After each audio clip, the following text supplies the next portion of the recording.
Hello everyone and welcome to another video. Now a few videos back I purchased an FX 9590 PC that had a terrible power supply, a broken graphics card and an unsuitable liquid cooler inside. I wanted to test it out, but I ultimately bottled it last minute as the motherboard couldn't handle this 35GHz beast.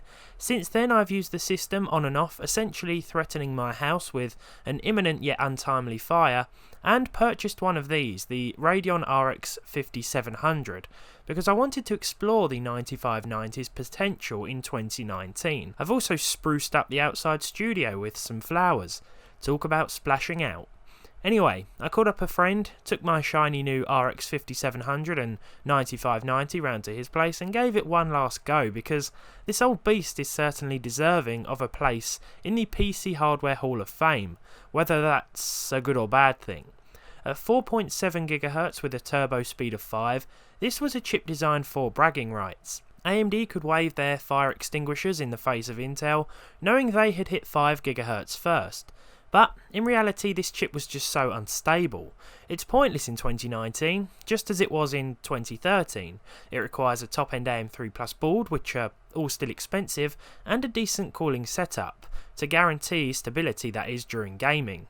In general usage though, it ran fine, using the 970 board and a Corsair H55 that I originally found this machine with.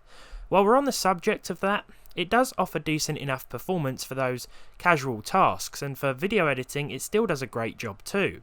I edited and rendered this entire video with it and everything felt just as smooth as it does on a modern Ryzen 3, which I brought up because even something from that range would make more sense today, to be honest.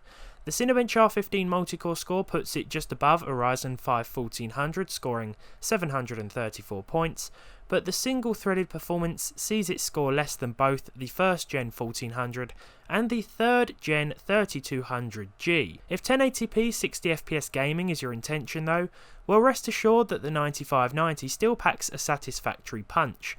I started with Dirt Rally 2.0. Now last year my friend broke his leg, and the day after he gave me a lift home.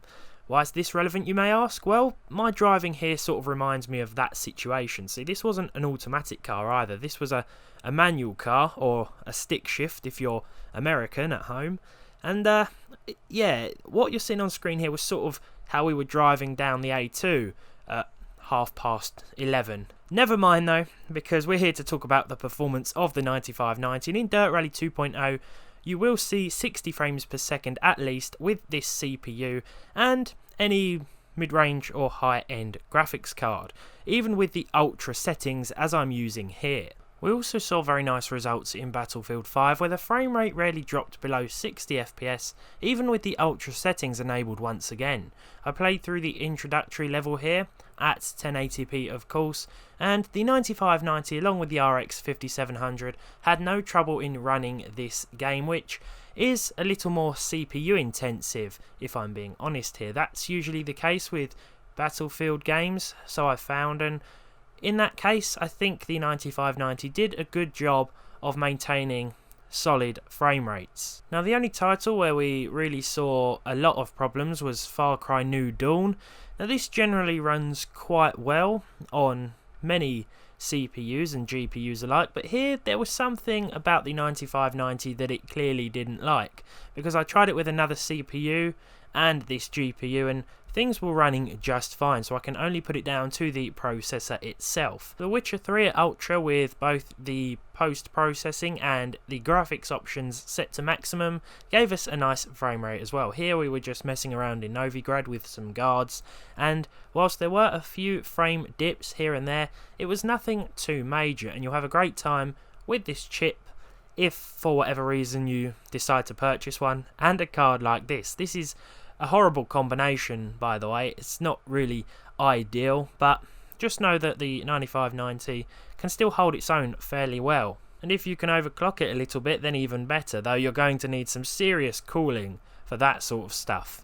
Finally, we have Hitman 2, which is clearly more GPU intensive. That's something to bear in mind as well. If a game relies heavily on the graphics card as opposed to the processor, another example of that is Just Cause 4, then you'll likely see even better frame rates in those situations. I think it still holds up very well, but as I said at the start of the video, it just doesn't make too much sense purchasing one. You'd be better off buying a 8350 or 8370 because you'll see very similar results in games without the need to go out and purchase a high-end motherboard or high-end cooler to accommodate this thing during load. With all that said and done though, well, it's certainly deserving of a place in the Hardware Hall of Fame should one of those exist, and yeah, I've had a pretty good time with it. We don't really need to talk about this chip for much longer. It is what it is. It's a hot, power-hungry beast, and it always has been. So that's that. Leave a like on this video if you enjoyed it, leave a dislike if you didn't, subscribe to the channel if you haven't done so already, and hopefully I'll see you all in the next one.